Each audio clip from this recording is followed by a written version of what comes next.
Yeah, thank you. This one's easy. We don't do the pledge or anything, so. Okay, we're on. We are live.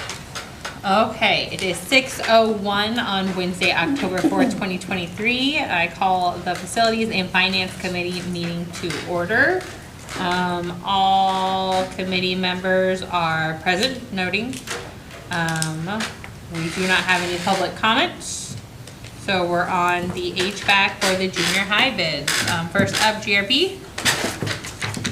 So, two of you remember Scott Engstrom. He is the representative from GRP. He's the one that kind of set us up for the high school and elementary school. And if you remember when we wrote the RFP, one of the things within the RFP was the junior high HVAC project. So we're able to engage with Scott and his company. And so he has for you a proposal that is in front of you. We're going to kind of walk through those proposals. Please feel free to ask him any questions you have. My assumption is you'll turn to Mimi and she'll answer it for him, but that's the way. Maybe some cheap for that. Right? And he did mention when I had a conversation, it's kind of can be an a la carte. It's not like you have to do. So Mr. Engstrom, take it away, please. All right. So I believe everybody now has a copy that's readable, bigger, so everybody's in good shape there. So basically what we did here is we put together package A, B, C, D, and E. The original request was, how do you bring air conditioning into the middle school? So that is exactly what package A is trying to do. So that's actually doing everything that would be required to bring the existing equipment that you have there by adding a chiller. Is oversimplifying it, but that's ultimately what it is. It's adding a chiller to the system. It's insulating the pipe that's not insulated. It's dealing with some condensing. It's brand new controls. And then the part on the bottom with lighting is the new LED lighting that would be included in that as well. The reason we're just saying lighting makes sense at this time is because, believe it or not, the lighting does affect the cooling capacity and the chiller size, and it's a prime opportunity for timing to do that when you are, looking at adding cooling. So that is what package A is. Then package B turns into replacing the R22 rooftop condensing units. So you've got two. So just so we remember, everything he moves forward with saying always includes package A. So when he says B, he's going to add something to it, but package A is still there. Right. And Sorry. maybe I should stop for a second. Does anybody want to talk about package A first before I go? Because as Jack was just saying, package A is basically the base, and then we're building upon that. And we could take each one and talk about it as we go to understand what's in package B, C, D, and E. But if we'd like, we can take a moment and talk about package A. Okay, Scott, I know we just literally talked about it, but the lighting's interior and exterior. Yes, the lighting is interior and exterior, so all fixtures that you have there will become LED fixtures. And Which I just- know you guys have been working through at the other two buildings to get those up to LED as well for the last couple of years. And does ComEd offer any kind of rebate or Yep. incentive on Yeah, that? and that's been factored into already for this. The estimated on this that did reduce the price that's already been taken into account was around like $35,000, I believe. We actually, the contractors that we use for the electrical are able to get a package that most people cannot get because they're able to do what's called the small business one, and you have to be pre-qualified to do that. Not everybody is that. And lately, ComEd hasn't been having enough small businesses apply for it that they're allowing for public schools to get it as well. So there's been some extra incentive put there from ComEd for those sort of projects. Any questions on the package? I did have a question. Yeah. What company would you be using for the automation systems? TAC? TAC or ICT Oh. controls, yeah. It was the lean over. It didn't take long. It did not take long. I just want to make sure it wasn't Johnson Controls because they're a nightmare. Yeah, and that's the thing about all the controls is that they're open source so that you guys can use them, because I know that has happened to you already over at the middle school. Yeah. Where you basically have to call one company and they're the only And no one people. else can touch it. And no one else can come because they're very regional based and you're not allowed to cross Yeah. regions, and you guys have lived it, unfortunately. That's the nightmares that you see sometimes with controls. So anybody should be able to come in and work on these controls. Package B? Yes, sir. Okay. So package B is now where we would be adding and replace the R22 rooftop condensing units with new R407C condensing units. Yeah, I hate that they've changed it to such a long one. But basically, they've again decided that the Freon that's in these things is not as good as what they said it was, so now they've phased out R22. I don't know if anybody's been through that old phase with either a car or HVAC in general. They used to have a different refrigerant, that got phased out. Well, now they're phasing out R22. So basically, like, when you have leaks, they're not even making R22 anymore, so it's what was still available from what was made. So anytime you guys have issues moving forward, you're paying a premium for the R22, and then you'll just continue to pay more of a premium. With that being said, we were just talking that you guys have put some money into the rooftop units there, that you put money into the bigger one, which the bigger one's the one that serves the office areas and pseudo the hallways, which we think they just branched off because of the size unit. And then you have a smaller unit that takes care of the library, the computer lab, and the two small rooms off the back. So our proposal in here would be to replace both of those because again, that R22 situation, and we knew you were having some problems with it. Now, if you believe that you're in good shape on the bigger one, that could be removed from this. Or as you see, when we go to option C, it's completely removed, and then we can not do anything with those rooftop units because you feel like they're in good shape, or at least you're troubleshooting them to where they'll be in good shape. Is that an accurate assessment? They're only about, what, 15 years old, right? So how much life do we have left in them? Rough estimate, I mean, how long? As long as there's no leaks, the refrigerator will stay in there forever. Yeah, The problem we're running into is the smaller one, there might be a leak now in the compressor coil, no, evaporator coil. Correct. So that is what we're trying to get Key West to assess for us, because so basically, there's the line that there's now a leak they can't find. So they're going to crimp it at one spot, pressurize the side with the unit on it, and if it leaks on that side, we're buying a new unit anyway. Well, yes or no? The new evaporator coil. Yes, sorry. I'm gonna get a price on just changing that out and leaving it as the old refrigerant. Gotcha. okay. Well, that's what I think, because if it's a, $200,000 difference, well, if we can get another 20 years out of it, I mean, for a couple thousand, as long as it's working. I want to get away from that, though. I would like to get away from that and not have to worry so much, but I also don't want to waste $200,000 if it's not, According to ASHRAE, you're at the end of life. Okay. That being That's why I was said- wondering, like, what was the lifespan of the unit? That's ASHRAE standards, Okay. like, let's just call that is what Okay. it is, that's, yeah. That being said, you know the units better Yeah. than, what an ASHRAE table says, because of how often it's being used and all that kind of stuff, and what you've had to put into it, like, I mean. Over the last 15 years, we put money in both of those units to keep them going. They were, Okay. within a year after they were put in, we were having problems with them. Because of the type of unit it is. The manufacturer was one of the big problems, I guess. So, we can throw, there's so many parts that are new already in there, so it's not really Yeah. 15 years old anymore, it's a lot newer. And the biggest concern will be the freon situation. Yeah. And as long as you don't have any leaks, he's right, Yeah. but when you do have a major leak, it's just gonna keep getting worse and worse Yeah. as far as getting a hold of the refrigerant.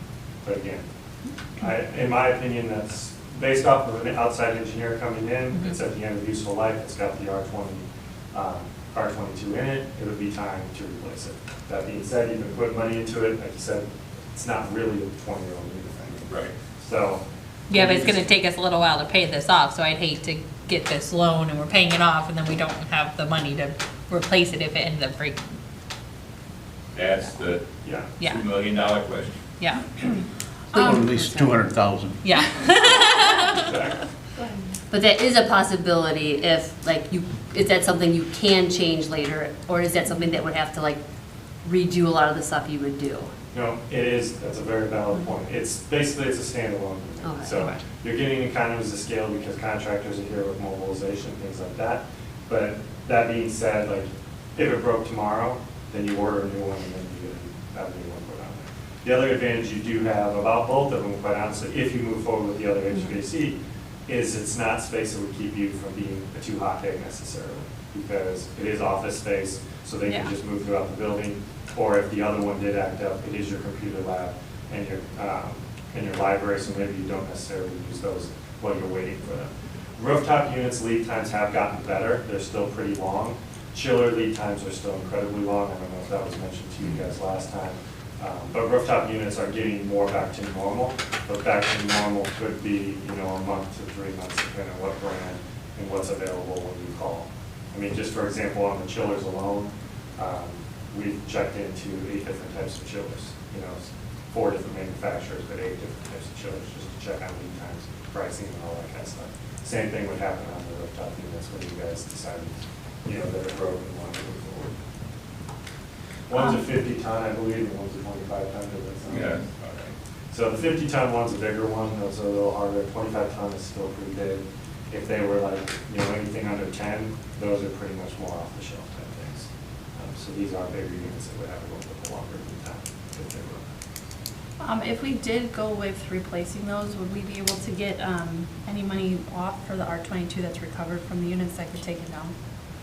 That's usually figured into it, as far as the recycling and the recapturing, you mean, because they know they'll sell it. Yeah, that's figured into the price when it comes to the contract or the installation price. Okay. Option C? Okay. So option C now has, in case you guys didn't want to do those, that has been taken out. And what's in option C that's not in that is replacing the boiler plant. So the boiler plant with new high efficiency boilers, you guys have boilers that were installed in 2006. They're a bit oversized and they're non-condensing boilers. What we're proposing is condensing boilers that are new boilers that are 90% efficient. 96% efficient compared to 80%, I believe, is what you have currently. So that's the advantage of moving those.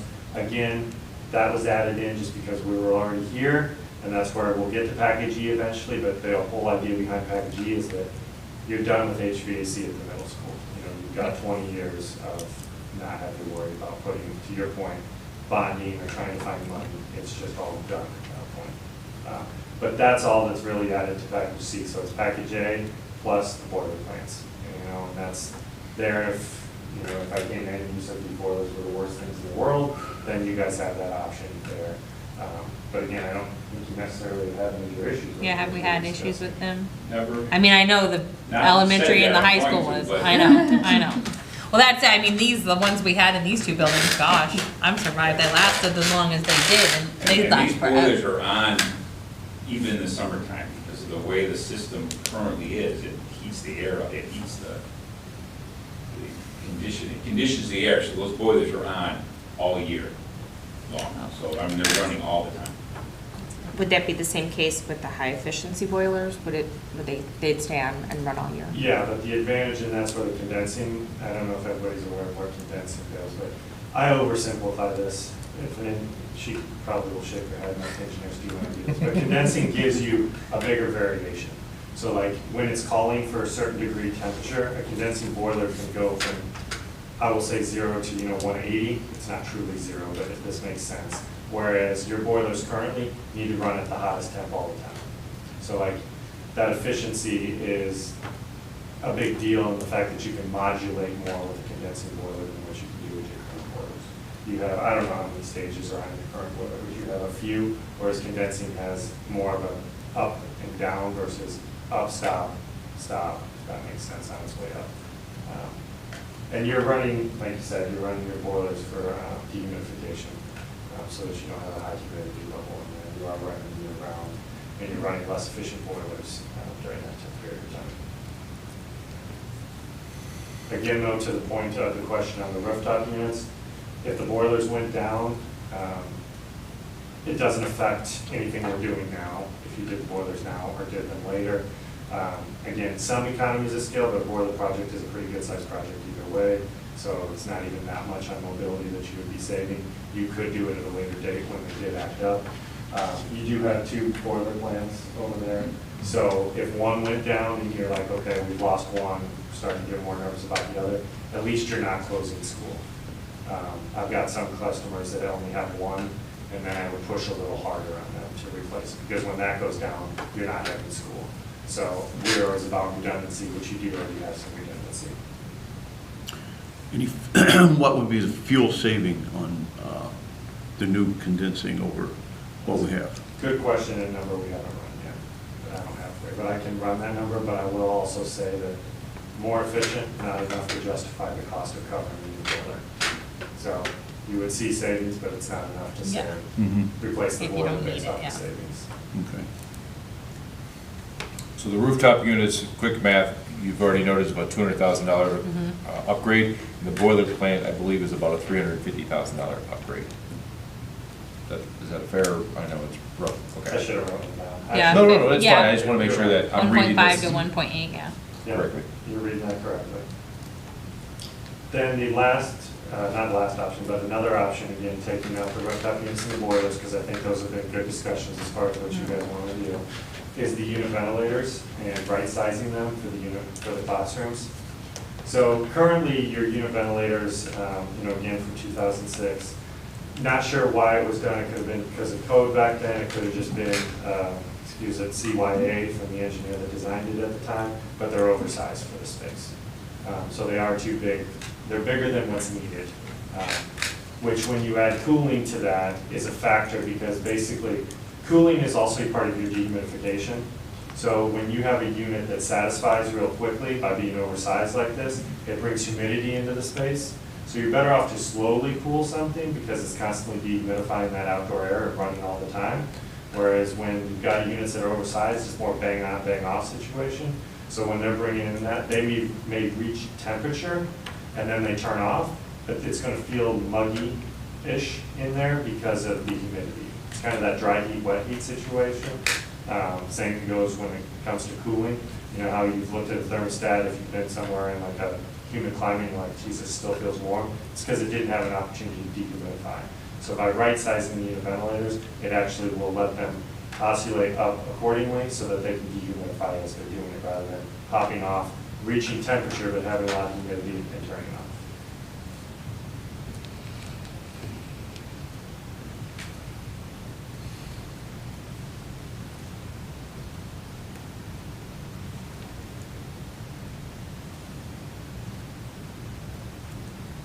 Okay? And so we had a base conversation last month, does that sound about right? When we kind of went through a much smaller version of this document you've blown up for us all to read. Legible? yes. That's on purpose, just so you know. And I think and again, if this has changed, let me know. I think where they were was package A with package D. Definitely getting that the unit ventilators correctly sized. And then the boiler plant, they weren't keen on doing right now. And they were still kind of up in the air about the rooftop units because, what we, just like Mike said, we have money in it right now.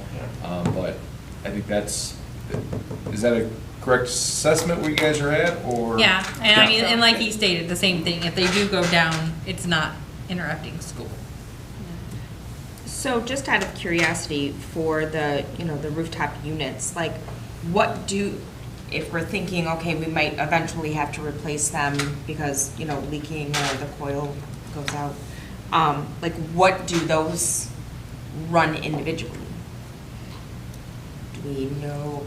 So then it's just like, I was is it? anticipating this question, and I'm still getting the answer, to be honest. Okay. Because when we priced this out, we priced them 220, together. yeah. From our equipment 225 manufacturer together, and from our, and you're saying how much is the Yeah. 50-ton one, how much is the 25-ton It one? just, like, if it's an anticipated cost, because it's like, I guess the question will come in next, like, financially, where, we might be sitting in a better situation, when that goes out, but you never know. Right. So. And the other way, I think the other part of Brandy's question is, right now, if you're saying it's $220,000 to do those, but if you want me to replace one, because it's just one company coming out and doing the project, it's gonna be 180, Yeah. does it make sense to wait for a year or two to spend that, to save 40,000 when we could have replaced both? You see what I'm saying? Yeah, like, is it cheaper because we're here? Yeah, because you're already here and it's part of the package. It is cheaper, just because everybody's here and it's Yeah. part of the packaging, ordering all the equipment together. But is it, it's not crazy that it's that much cheaper. Because ultimately what it will come down to when you guys do, if you need to replace it in a year, 2 years, next month, whatever it might be, is which brand you're going with. And you may end up making a decision as far as what's available because of lead times, because of what's just being made, and you want to get this fixed. So right now, what we do have is the luxury of they're running, we can order, you know, top quality stuff that we want, and we can move forward with it. That's probably the bigger advantage. And that being said, like, if you guys, I know you're gonna talk finances afterwards, but if you went down the path of the 1.839, which is that package D that you just mentioned, left off the rooftop units and left off the boiler plant, and this thing fails, this leak that's talking, and it fails the test that you've already got scheduled, so you're about to see what's going on with it, we could always add that back in. And maybe that decision does come, okay, we've got one that's failed, why don't we just take care of both, and we do, you know, the whole package? Or, again, maybe you're saying, we're still just gonna replace one. We could always order that one. I'm not as worried about getting a rooftop unit as I am about getting a chiller for you guys, quite honestly. I mean, one of the chiller manufacturers was, I think, 53 weeks. So, and I know none of us want, I know last time we had the ComEd situation, just a different transformer here. Yeah. But if we can get a chiller up and running, when you're spending this kind of money to start school, that's a key thing, I think. The last time we talked, you said 36 weeks. 36 weeks on the one that we had selected. Okay.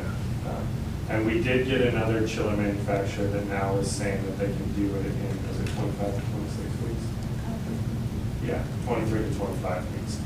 So that is a factor that we can take into consideration too. We don't release to any of the equipment manufacturers because we did multiple, which ones we're leaning towards. But we know two that we're leaning towards, and if you guys do move forward, we probably would have a conversation about the two brands. And you can talk to who, you know, do you have a preference on the brand or anybody else? But that would be a conversation that we can have before we pull the trigger on that show. Can I ask a logistics question? So obviously with these two buildings, when you did it, there was a substantial amount of work, especially with the PUVs and running all the lines. Where are we looking in timeline as in getting the actual, if we went with this, actually get it done? Is it something you could start in July, or do you need to come in the night shift in April like you did with these projects? You know, we would come in if you let us come in, as far as getting some stuff done, like the early stuff, like the chiller pad, getting all that set up and getting the piping to where the chiller goes and all that stuff, if you'd let us. If you don't want us to, then we wouldn't need to. We could do this within the 7 months. Yeah, I'm gonna add one little thing that you probably don't want to hear about. I don't know why I invite Mike to know. What do I not want to hear about? Just so you know, in a 5 to 10 year plan, you're gonna be replacing roofs at the junior high. You don't leave them now, Yeah. Yeah. but yeah. it is quickly approaching its life cycle. And, you know, we got everything done here. Elementary school will be done shortly, hopefully. Junior high is in mid-5, so that's gonna happen next, just so you know. Oh, that's not bad. I knew that was. Well, I don't know. You're looking at $500,000-$600,000. Yeah. Yeah. You know, to start. Thank you, Mike. Any other questions for Mimi, really, or Scott? I answered for you. So you said we're gonna have a test of the units? When does that occur? They're going to, they can't physically find the leak with the exposed refrigerant lines that they can get to. Okay, so they can't see it, they can't find it. They put diving, but they can't just, what they're gonna do, they're gonna cut the line, plug it up, pressurize one side, and see if it holds pressure. And if it does, great. They go to the other side, they do the same thing, see if it holds pressure. If it starts leaking, then they know it's over here and not over there. So they're just trying to isolate where this leak is because they can't physically see it. If it's not in the rooftop unit, great. If it's somewhere else, it's not going to be as expensive fix, I don't think. But we don't know it. It could be inside a wall somewhere, and now Okay. we're back to square one. So we don't know if it's the unit itself or, okay, got it.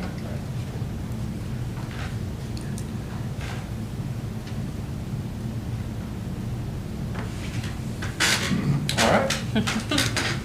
So if you look at package D, that's roughly 1.8, and then magic remote battery is low, please change it. Then it's not very magical.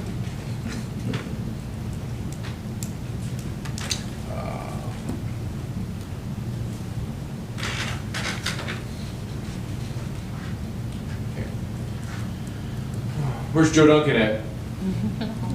Oh.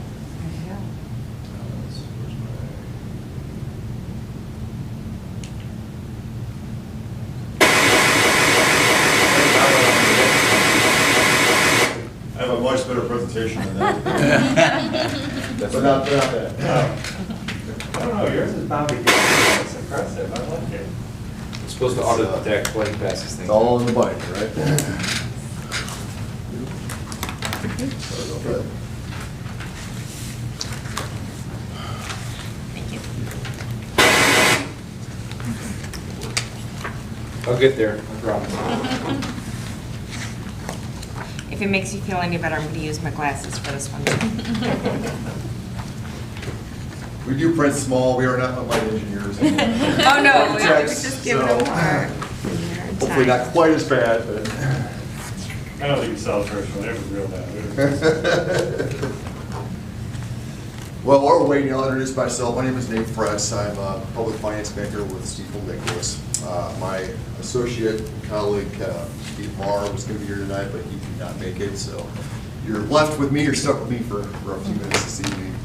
Stifel is the #1 issuer of bonds here in Illinois for K-12 and has been for at least the last 5 years in terms of total par amount that we've issued issues during that time frame. So we're very proud of that track record.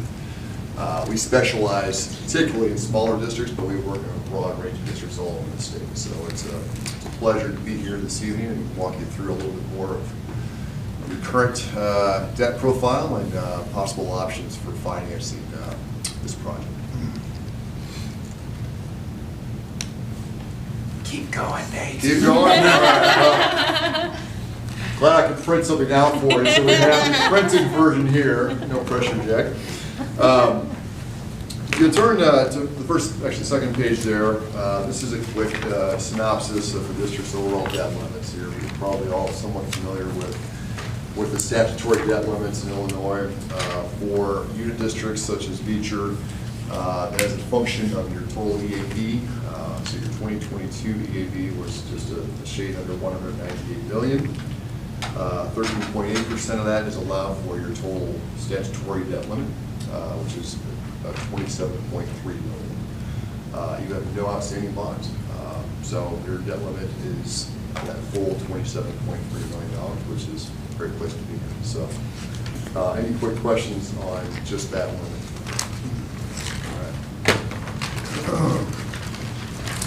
So, within the context of the district, because you have either no or very limited, what we call debt service extension base, you're in tax cap county, the one county is tax capped.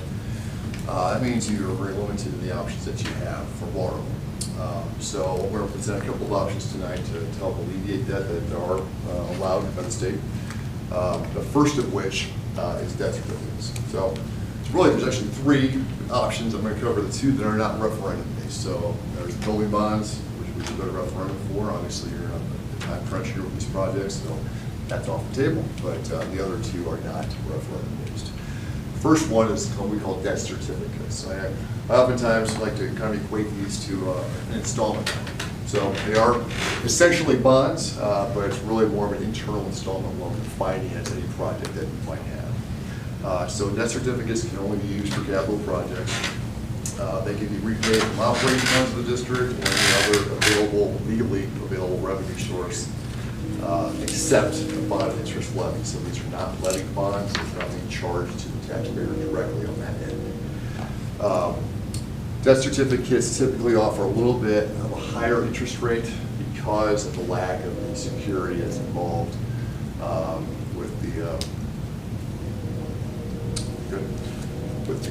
property tax levy. So since you don't have the tax levy attached to it, you don't have that security, investors ask for a little bit higher interest rate on certificates as opposed to other finance alternatives. There is no petition period, 30-day petition period for debt certificates, which is the really great piece to have, and there's no public hearing required for those either. So there is no, what we call oftentimes the business of backdoor referendum piece. There is no required petition there. So once the project is established, the board can essentially vote on the issuance and sale of debt certificates to finance that project. So it is the easiest financing type that we have available. Okay. These do count against your $27.2 million debt limit. So you will take a little bit of a hit there. Those are the major pieces of debt certificates. Are there any questions? Sorry, I have. Oh, you're okay. Okay, if I keep this? Oh, yeah, absolutely. Definitely. Any questions on that page at all? No. Just to clear, Renee, this is not raising taxpayers' taxes. That's exactly the case. There's no bond, Say it there's again. no tax. I just want to reiterate that, this is not raising the taxpayers' taxes, or the levy, or the rates, or anything they have to pay. That is exactly true. This is using current funding that we already have Yeah. to get this. Typically, when you use any kind of internal source funding, many times CPVRT, your corporate personal property replacement tax is used. In counties that have sales tax, enough sales tax to cover, that could be another source as well. We'll talk a little more about those, that option later on as well. Moving to the next page, page 4, talks a little bit more about the advantages and disadvantages on debt certificates, and we've already hit on most of these points. One piece to talk about on the advantage side is you do have to budget annually for the debt service payment for these bonds, so whatever revenue source that the board chooses, you do have to budget that separately for the payment of that bond, that interest and principal every year. We get no referendum required, and they, of course, don't count towards your extension base, which you have to be a little over or none here. So those are the advantages. Disadvantages, again, you're applying that to your statutory debt limit, $27.2 million. Debt certificates can only go up to 20 years in total term. That is, it's typical for most bonding types, with the exception of one, which I'll hit on in just a minute. And then again, the interest rate at the bottom right, just talk about a little bit more interest typically charged for debt cert versus in other issues. Usually fairly marginal, maybe 20 to 30 basis points more than a general obligation bond, which would be backed by a property tax loan, if that helps. Now, is that a set interest rate? Or is that move with? It does this? move, yeah.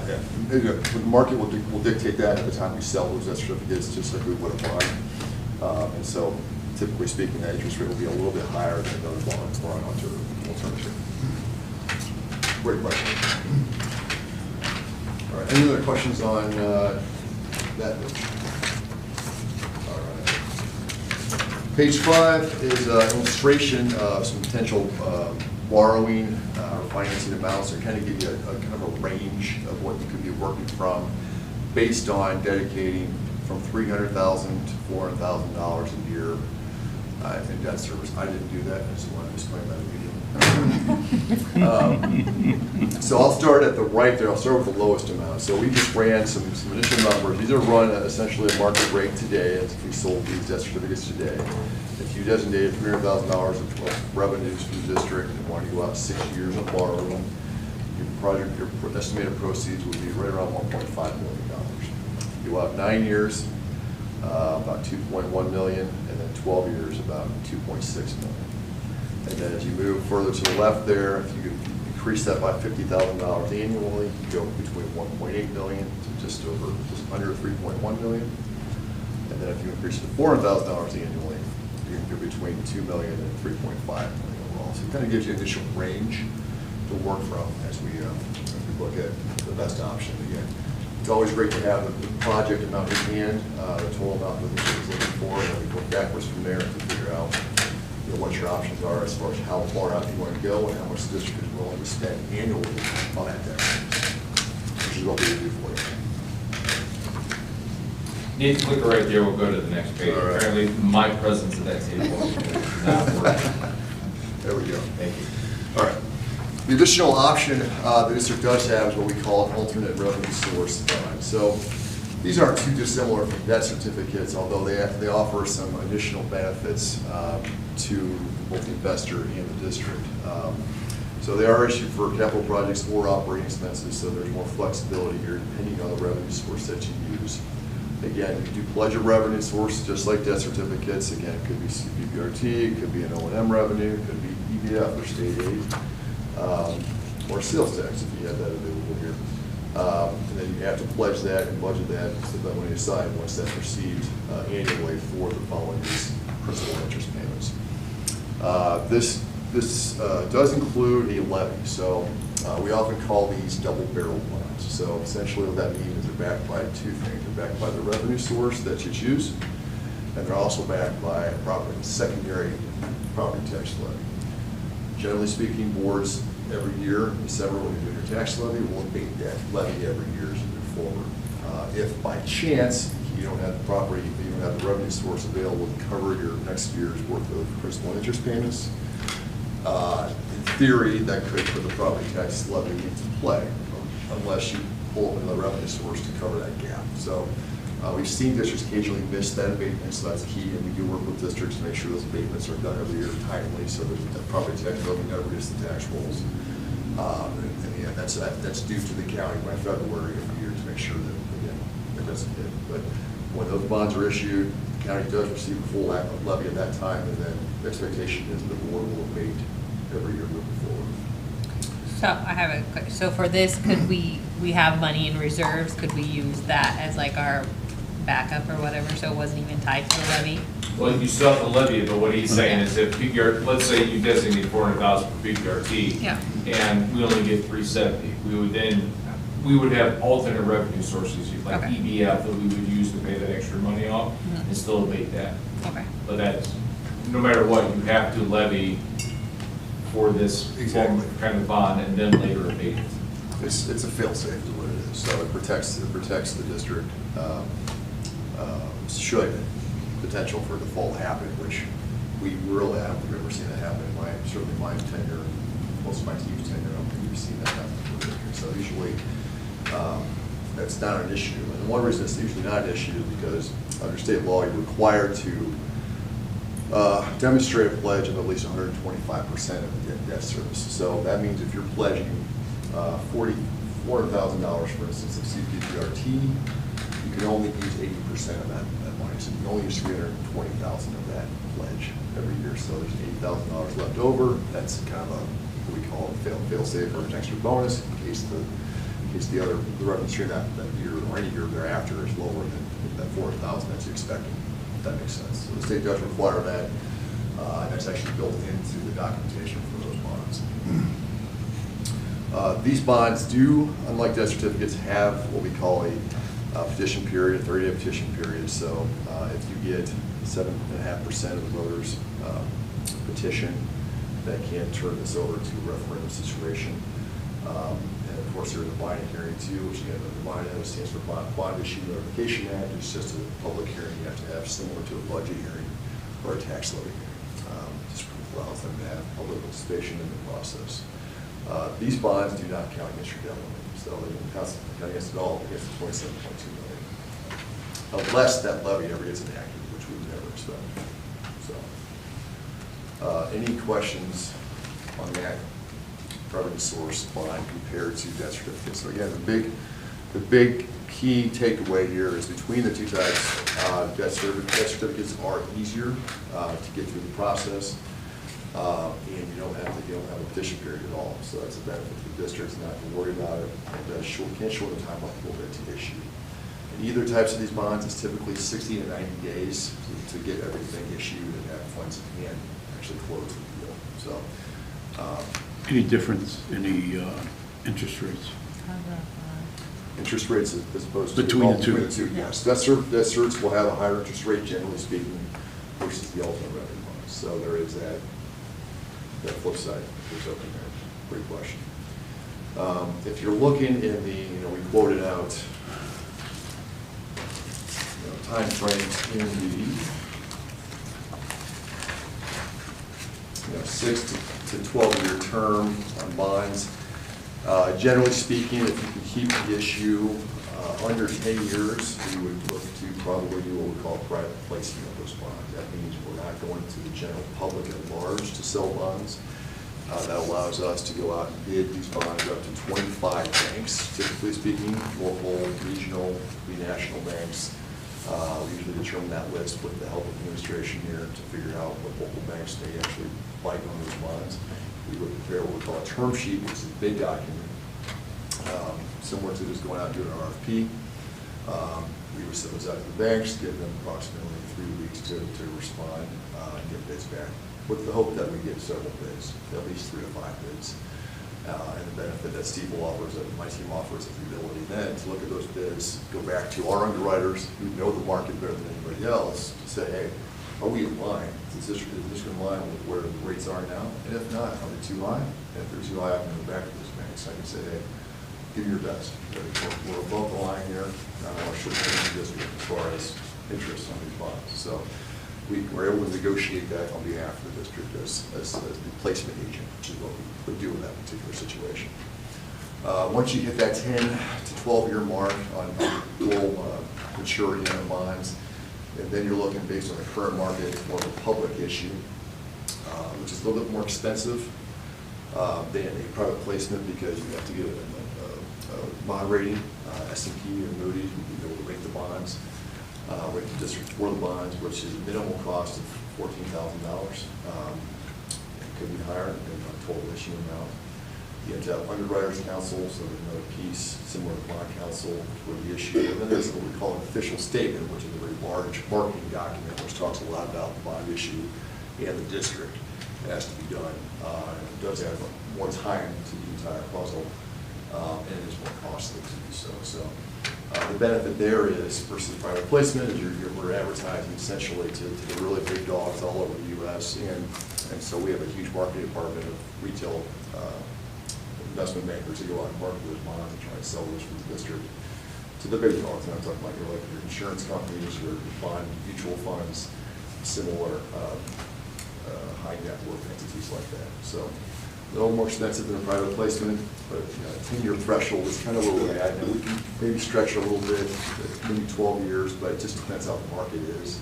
Since we've seen the issues lately with interest rates and inflation, we've seen banks wanting to hold on more to their money, more liquidity, so they're not borrowing, not lending as much right now. So it's finding that sweet spot, 8 to 10 to 12 years. We look hard at that, try and get private placement depending on where we land, to save the district money as best we can.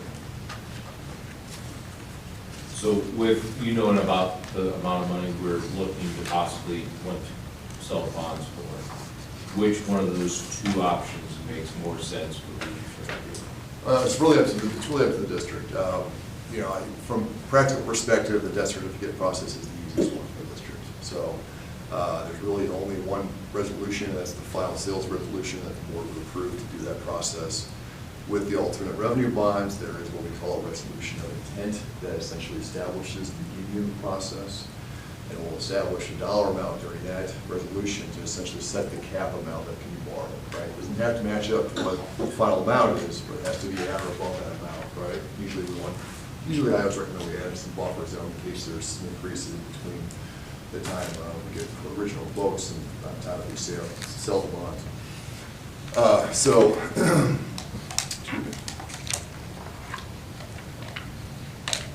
that does add to the process a little bit. The alternate revenue piece is it's a little bit longer in that life, but once you get that resolution actually posted, you have the 30-day petition period, which would follow, and then typically you do the binding hearing at the second board meeting, which would be what we call the participation, and then the third board meeting usually when we finalize the sale of the bonds. Great question. And then both of them, or only one goes nationally, where we can try to sell? I just know we have some neighboring school districts that are trying to sell a whole bunch of bonds this year too. I just want to make sure we're not going to be competing with them. Right, no, on a local level, that doesn't make a huge difference unless you have shared banks that might be bidding on those bonds together. But generally speaking, I wouldn't expect that to influence the outcome of your sale at the private level. That's why I wasn't sure if we were kind of capped to have to stay in a certain area. I know yeah. And another one's selling a lot this year. No, it's a great question, and we deal with. There's really, I would say, 4, 5, maybe 6 consistent banks that are in Illinois that can bid on these bonds on a regular basis. And so we have great connections with all these banks, particularly with them. One's actually a large international bank, so getting them to be involved in that process shouldn't be a problem.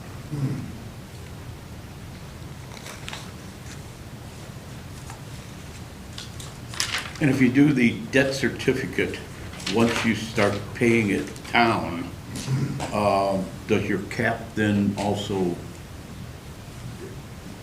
go back up? So debt certificates, yes, so exactly. Every time you make a principal payment, you'll recapture that in your total debt available. So that's a great question. Whereas with alternative revenue bonds, it doesn't matter because it doesn't apply. Right. Great question. But you have such a high debt limit, relatively speaking, that, I mean, For what we're wanting, it doesn't. 2 million isn't gonna make a Yeah. huge dent, Yeah. right? You're still gonna have plenty of flexibility down the line, although you are limited in what you can do because you don't have that, because you're capped. You at least have even more flexibility down the line if you do want to go to referendum, or issue other debt certificates or alternate revenue source bonds. Great question. Page 7 is just an overall of a chart that we have when we let you get compliance that just breaks down a lot of what I just said. We talked again in particular the last two columns, the debt certificates and the alternate revenue bonds. And so that talks about everything that's required within the context of those bonds. The middle section there in blue is not really applicable to you because you don't have debt service extension basis support in your those bonds, so you can't do working cash or outside stage your funding bonds directly in that way.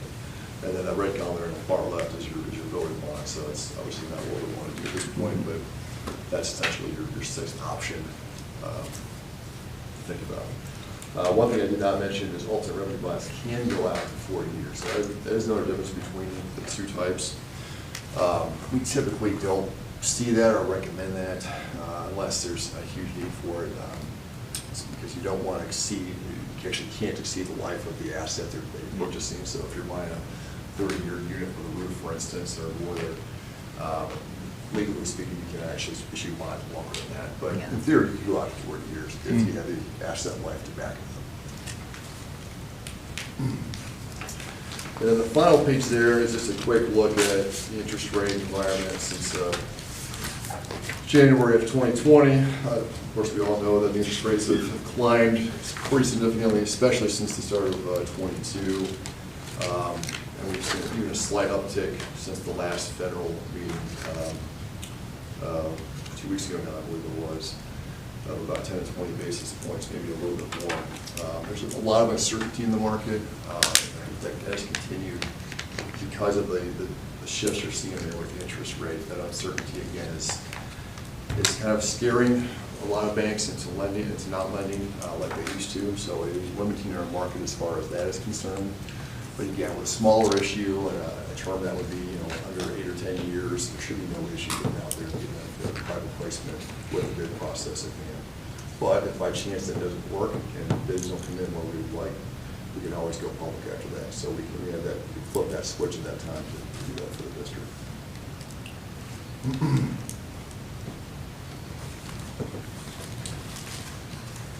So I've thrown a lot at you. Do you have any other questions? Anything else I can answer for you this evening?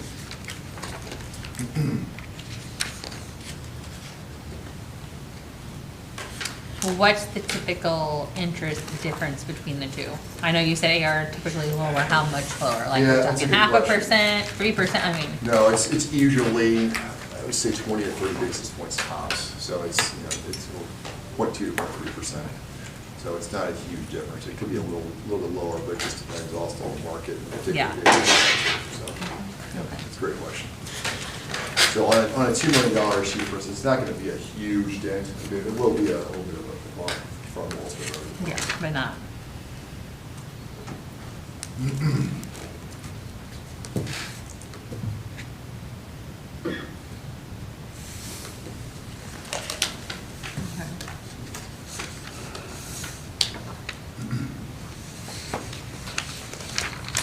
I don't have any more questions for him.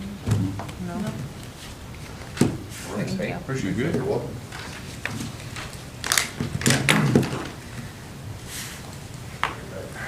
Thank you, sir. 3%, 2 million. Huh?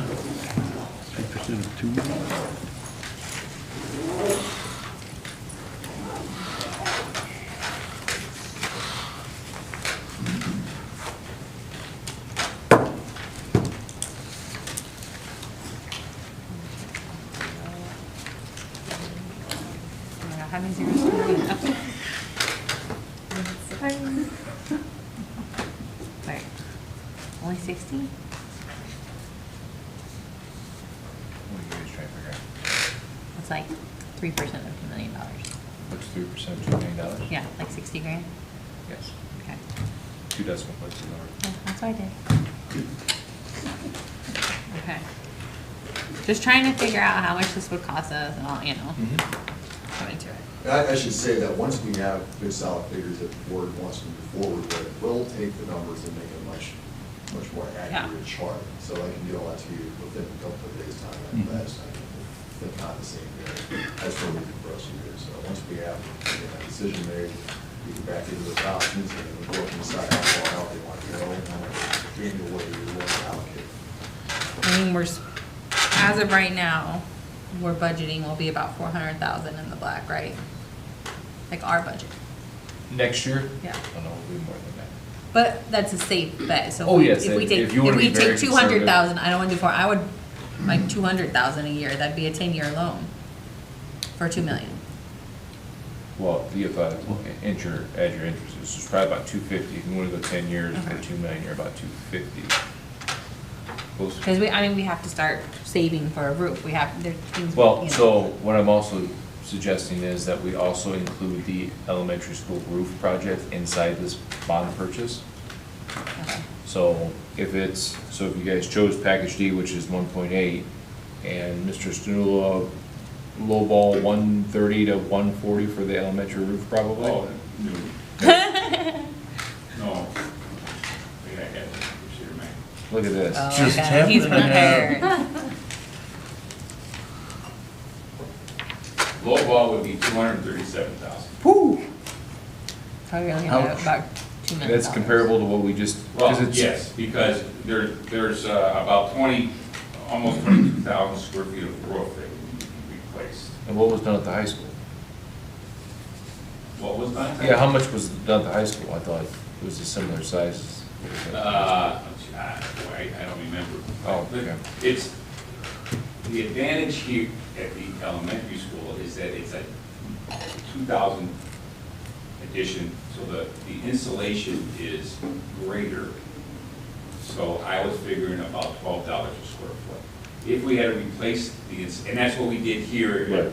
We didn't have to replace all the insulation unless it was wet or whatever. But if we had to go full-blown, change insulation, bring it up to the current insulation standard, we're looking at 387,000.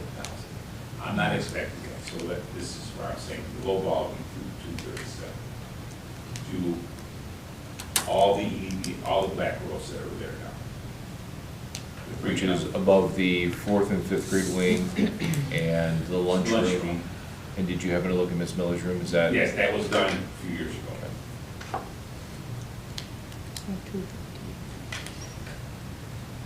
So if you roll that into the bond, and you sell a bond for, 2.1. 2.1. Yeah. So if you go to Nate's chart, a 9-year at 300,000 is roughly 2,125.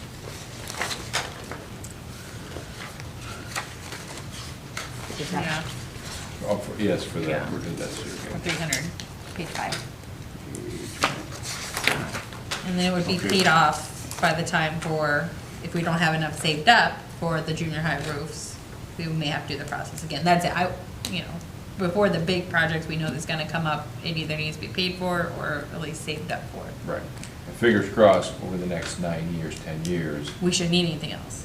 not only that, you should be putting money, not a Away lot, for but it. you're putting money back Yeah. into the bank. But that's what I wanna make sure, I don't wanna put a lot of our money into this to where we can't start saving Well, and start building that. Even at 300,000, you still haven't covered your complete PPRT.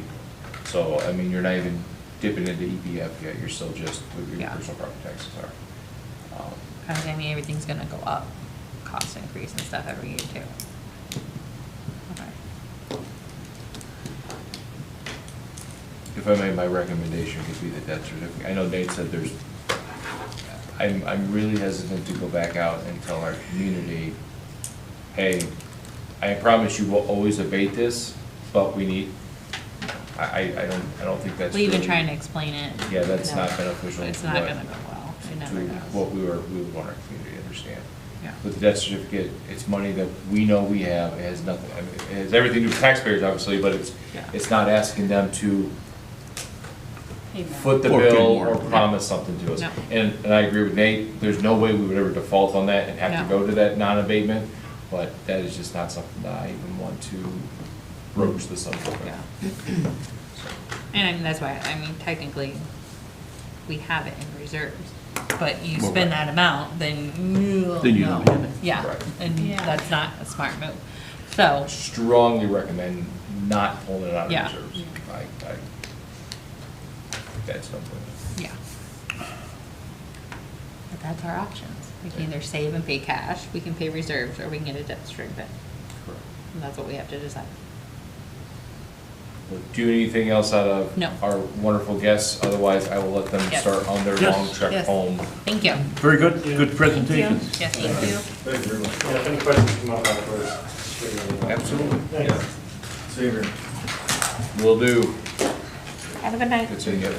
Okay, so we don't really decide anything in committees, but we do kind of come to a consensus of what we're going to present to the whole board. Recommend to the So our recommendations. So we have to make a recommendation for what package we want to present, and then we have to recommend how we want to pay for it, which we talked about. We have the bond, pull it from savings, just save up and do it. Those are our options. So we have to make those two choices with our committee for the next board meeting to actually make an action item on it. And if, I think I heard Scott right, but I want to make sure that I'm understanding this and you guys are understanding it the same way. In terms of the rooftop units in part of B, he said that he's not as worried about making that decision now. Yeah. That's something we can add along the way. Okay. That's what you heard as well, Mike? It's getting the coolers. And it's a Right. $225,000 cost. So I mean, once he gets the test or whatever, if we decide that's what it's gonna fluctuate. Yeah. Even Mike said that even if it's within the unit, he might assess what the. Yeah. Okay. Okay. So as a, Ms. Diachenko, if you'd like to come up here, you're more than welcome to these guys. They're not making motions, they're not Yeah, making. no, it's I mean, just they can't make committees, yeah. decisions. Talking after the game. But, I mean, this, I don't want to throw. this would be a recommendation for Wednesday night, which plan to go with, so I can put it on the board agenda. Okay, so how are we feeling? The way I'm kind of understanding is, it's between D with the addition of B that we're deciding, right? B or A? With the possible B. addition. The possible addition of B. A's default depending on and the- everything. Yeah. Because we do need the, I know humidity is an issue, but it's Yeah. kind of hard to tell. Is it also because we don't have any AC? But humidity is an issue, and the last thing you want is a moldy school, because that just gets all sorts of other issues. So it sounded like when we talked about it, D was a go no matter what. It was just whether or not we wanted to add the rooftop Add. condensers. Right. So what is everyone's thoughts and feelings on that? I think D by itself would be fine, because the boiler should still be well within its lifespan. And if the contingency is the rooftops, like, that depends on their condition. So I could Yeah. take or leave that. But I would say package D, that would be my pick. We could do that, we could discuss or present it to the board for a vote with the rooftop and without the rooftop, and the whole board votes. We can do that, right? You can, I mean, the Okay, motion, but- whatever you choose to do, I mean, the motion is what you determine. Yeah. It's not like, I'm gonna write two different motions in there. Okay. So it's, you can have the conversation, I mean, I'll gladly do the presentation to the full board, and then hypothetically, if Ashley says, that she wants to do the motion, she would say, I motion to accept package D without the, or I propose to include package A, B, and D, which includes dot, dot, dot. Okay. And when are they doing the test? Possibly tomorrow. I should Okay, have, so possibly before the, yeah, I've asked them to give me, do that test and give me a price on, if they find it. Yeah. And then give me a price on fixing it. before the 11th. Okay, So you'll know how much it's so gonna we'll cost. know, to yeah, fix it, Yeah. right? okay. And I mean, you've dealt with this unit for 15 years. I mean, do you foresee its lifespan being cut short real soon? Or do you, I mean, what's your recommendation? Because you're the one that has to deal with it. When that school was built, there was a problem with the compressors on the big, like right away. There was 4 compressors, only 2 of them worked for years. Larry, I don't know if you remember, but George Obradovich was the superintendent then. He didn't want to put the money into fixing those. It ran fine with 2 compressors. It's like having a 4-cylinder car, only 2 cylinders working. And it ran for many years that way. And then at some point, we had to get off, so we put new compressors in the unit. Recently, we had the control panel in the unit went bad. It controls the whole, I mean, I had that replaced.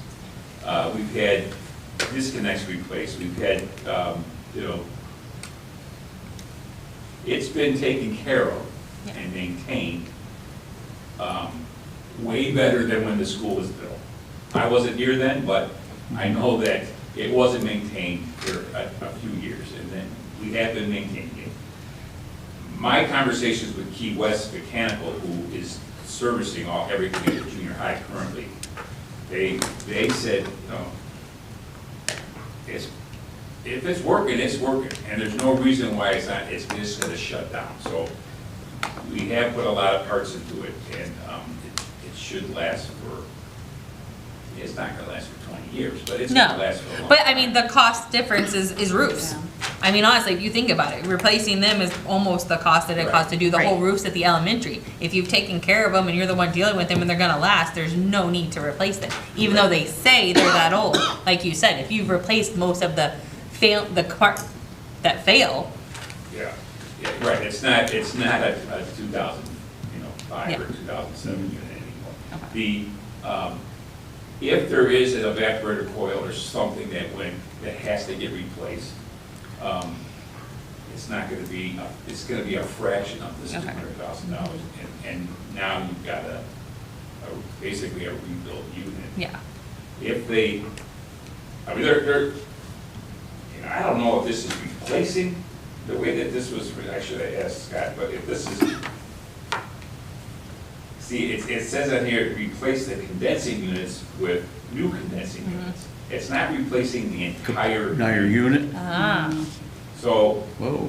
so you have to do that to go to a different refrigerant system. Yeah. Regardless, even if it's working perfectly. Right. And you wanna go to the 407C, you gotta change the condensing units anyways.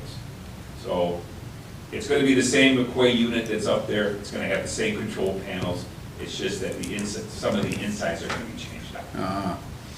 So, it's not gonna be a brand new unit. yeah, Oh. That's the thing. Yeah. It's gonna still be a McQuay unit, just with the different it's refrigerant. just with different insides. But as long as we don't have a big leak, that's probably not You're a fine. big deal. Yes, correct.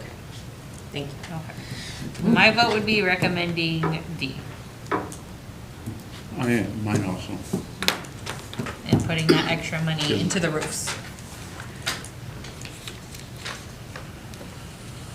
Okay, Yep. so in terms of, so now we have to come up with, well, let's say the 2.1, because we gotta get the elementary done as Yeah, well. yeah. Are we looking to engage with, by the way, the other bond company that Beecher used to work with is no longer in business, that's why they did not respond to me. Oh, that makes sense. Well, So, they're one of the top 2 reputable groups in the state of Illinois, so it's not like we just pick somebody off the street. And we're This- looking at I it think costing us around, give or take, $60,000 to do this, Yeah.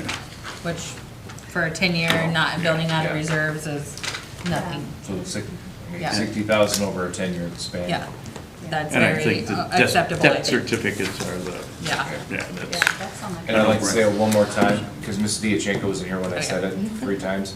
It is not costing anything to the taxpayers additional to, It's coming out of the funds we currently receive through the state and all these other things. It is not, we're not raising rates, we're not increasing taxes, none of that is happening. And if we do, The 9-year. the 9-year, 300,000, then That'll cover it.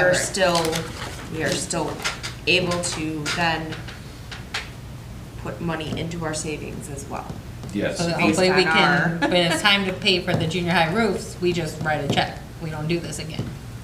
That's the hope. I'm just telling you, that's my hope and plan.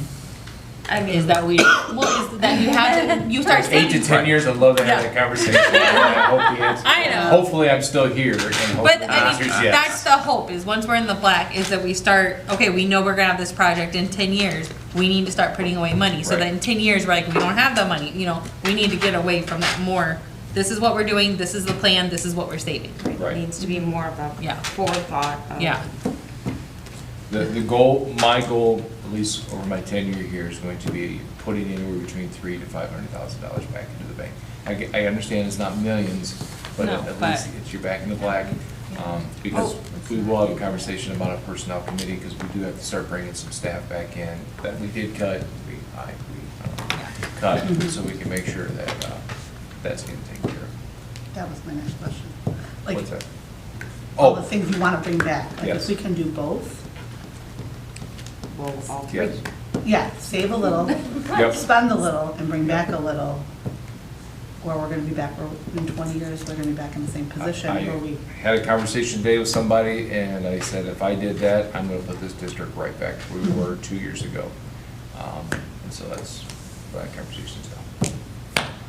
so we need to approve to present to the board that we wanna do a debt certificate. We don't really need all of the logistics yet, because he said once we have numbers, he'll get that back. Right, so what I will do on the agenda, I'll double check with Nate to make sure there's nothing else he needs me to do. I'll put on the agenda for you guys to make a formal motion to engage Stifle in selling of a debt certificate. Okay. That way, the board has Okay. approved me to undertake that with Yeah. Nate, and then he'll. An amount of not to exceed a certain. Yeah, Yeah, yeah, yeah. yeah. And I think you don't actually have to approve that, approve the action to start the engagement of it, but Once we have I the would- numbers, then we'll have to correct. do That another actually, hearing. not and to all exceed that. would probably happen in November. Okay. Your commitment to GRP, if the board approves the package D, is just saying, hey, we have intention of doing it, move forward with it, order the chillers, because we have 36 Yeah, days. and we've got Yeah. enough time to get all of our financing Yep. set and to them. Yep. And we won't pay until And- it's And we don't done. pay a dime until, It's done, so. well, Oh, really? we make Yeah. payments long, but. Yeah. I Oh, was yeah. gonna say, they probably want some down. They're gonna have Yeah. some, yeah. Or Yeah. the same terms that we had for the other. Yeah. But again, as Nate said, it takes 60 to 90 days. By that time, the money will be in the bank. Yeah. And if GRP comes back and says, all right, we need 10%, Yeah. we need $210,000, we already have that money sitting there, we can already start having Katie pay that off. Thanks. And if not, she can take it out of her personal. That's right. And Katie's super excited because selling this debt certificate will require an amended budget. Oh, sorry. Can't wait. Okay, so do we have anything else for facilities or finance? So, Ms. Diachenko is now here. Before I have a formal conversation about sub-pay, let me go back because Ms. Diachenko brought it up to me at the soccer match, so I haven't been able to do a whole lot. I was able to find this. This is what I gave you guys back in 2022, so this was between me last year. You can take it with you. This was the surrounding area sub-pay, and as you can see where we are. Well, this is what it was, but now we're thinking We're that. still at $95. We're thinking the other districts have indeed increased that. I have not reached out to them, I've asked them again, it was just brought up to me today, but I wanted to give you, and I know at this time, we did not increase it. So it did not increase from $95. I believe the last time sub-pay was increased was when Mr. Cox was here, and we're talking probably 5 to 6 years ago. And I think, no, that was a conversation we had, but we didn't. Conversation, I remember for- the conversation, yeah. I thought we did. We did not. And I can give you reference, if we can't pay them more than we pay our instructional aides. But you can bring your sub pay up to 115 and still not, That's even more competitive then. yeah. I mean, it's not a huge jump, but it definitely gets us No. a little higher. Yeah, I think we're at, I just blew over. We're between 90 and 138 a day, You guys are depending on how the much, position. depending on how much of the day you sub. Oh, If yeah. it's a block or a non-block day. Gotcha. We do have people, so. Mm. Basically, the conversation I had with, as it was Ms. Black, because we're starting to get a position again where we're running out of subs, and subs are very blatantly telling Kathy Weiss, I can go down the street and make 20, Mhm. I can go to Peatone and make 125, I think, what Peatone's at, so. Where's my, Um, so. These are all going to be, I got this off from our Will County group. So you're not gonna see Grant Park, you're not gonna see Mantino. Oh, yeah. things Oh, like they're that. PKD. They're all, we're the toenail of Will County, as I pointed out. All my meetings are always in Joliet, so. So, Well, Mantino's 118 per day. do we need a recommendation to move it to 115? Or discuss if that's what we wanna do? We're discussing this one. Or do we just add it to next week's agenda? Well, yeah, but we have But we have to make a to do recommendation, so we can, I it can can- live or die Has here. to We come can from say, finance. no, we're not gonna Yeah. recommend it, it's not even gonna go to the board, or yes, we do wanna recommend it, we vote on it. Question, does the district? Which, give I guess the last time we talked about it, we killed it. Longevity? So, yes, if you Like so many like days in a row. Ms. Hewitt is I know, I could've swore, a too. firm sub right now, as soon as they firm sub, but she's a maternity sub. Okay. Yeah, after 10 consecutive days, you didn't work to BA step 1. Okay. And that's where Maybe you are that's until, all it is. like, Ms. For Wade's, long-term or subs. cover Miss Fortune Trout, she's a BA step 1 after 10 I days. swore we did. But if you're asking if I go from, Because we were, Anna's room I to swore John we Harris' were room, low. to somebody else's room, we you were work 10 days in a row, you don't we get were any kind the of lowest, longevity and there. we It has to be moved a it up spot. to where we Okay. would be in the middle. You know, when I yeah, swear we the did. straw is coming back. I thought we did. Maybe we, maybe we did in committee, but it didn't. I do, Pass it Maybe, on. yeah. My son is just curious, 'cause yes. Finding subs is like finding a needle in a haystack. Yep, thought we Yeah. yep, I'm I going. mean, that's like combat. sorry. That's real. no, thank you. So we can make a recommendation from the finance and, Yeah, I mean. and then it's an Yeah. actual vote from Yeah. the board. Okay, Yeah. I just wanted to make sure we didn't have to be in a different. No, no. Sort of Committees, committee. committees, we decide whether or not to put a motion onto the. Got it. Yep. Okay, yeah, I definitely think we need to raise it. I could have swore we did, but, Yeah, I had somebody ask me that what wants this up. well, someone made a comment and I was under the Well, that's, impression. I thought I Adriana said- texted me and I was like, we just raised it last year. Well, that's what, I had a text and I gave her the email, because I'm like, I don't know if I'm coming tonight, but you should email the finance committee, because shockingly, they're meeting tonight, good timing, to ask, because I have no idea.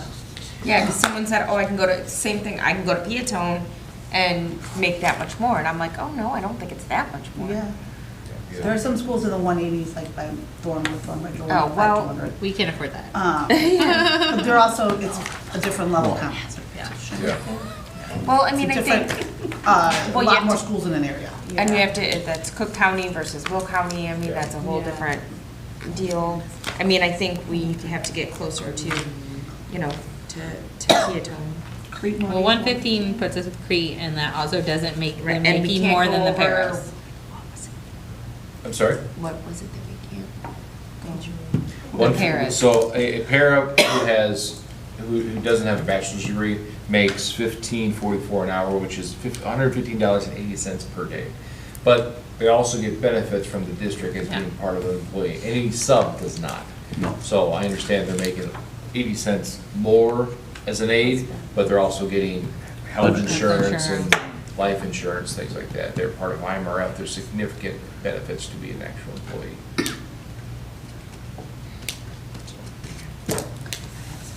Yes, we definitely will make a. We don't have to give you a number. so- We don't have to pick a number. We Right, just so you're need to- fine, Yeah. so I'll put an Yeah. action item on there, and then, Yeah. just like the HVAC thing, when you make a motion, I motion to dot, dot, dot. Yeah, and then we'll discuss the amount and all that. Look at New Lenox, it's 100 and 30, 35 days, and they have to commit. make a commitment to them, or else it's 110. Well, they have lots of schools in their district. Can we do something like that, or Uh-huh. like if they, So if you remember when I brought this to Yeah. you, there was like, I gave you a couple options in like an incentive program that it's 95 for the first 25 days you sub, and then once you do 25 days, then it jumps to 120 or something like that. I mean, I can try to find those old files and see if it's something you guys want. Well, that was it, I remember that was our thing we were talking about, is just more pay isn't really gonna, I don't change things much. But if we could build some kind of extra incentive like that to where they wanna come here over other places, because that's it.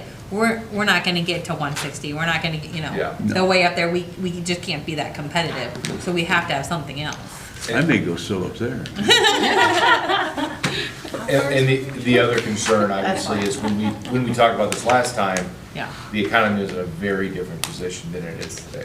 And so, I mean, are we still, you said we're getting to that point where we're struggling to get subs again? Again. yeah. Okay. So, and again, that's gonna have just a really bad ripple effect that it might, then I'm asking staff to do more and then Right, staff. well, will that get- that gets definitely affected. affected morale in the Yeah. conversation. So, Okay. The new sub I know. Is that it? Oh, that was- Let's have there's public comment. Okay, so no other Public public comment? comment. So I motion to adjourn the Facilities and Finance Committee meeting at 7:17. All in favor, say aye. Aye. Yeah, it was discussed in October. I get to go home and make October of '22, I just Googled, just to see if Grant Park, it says Beecher discusses upping the sub pay.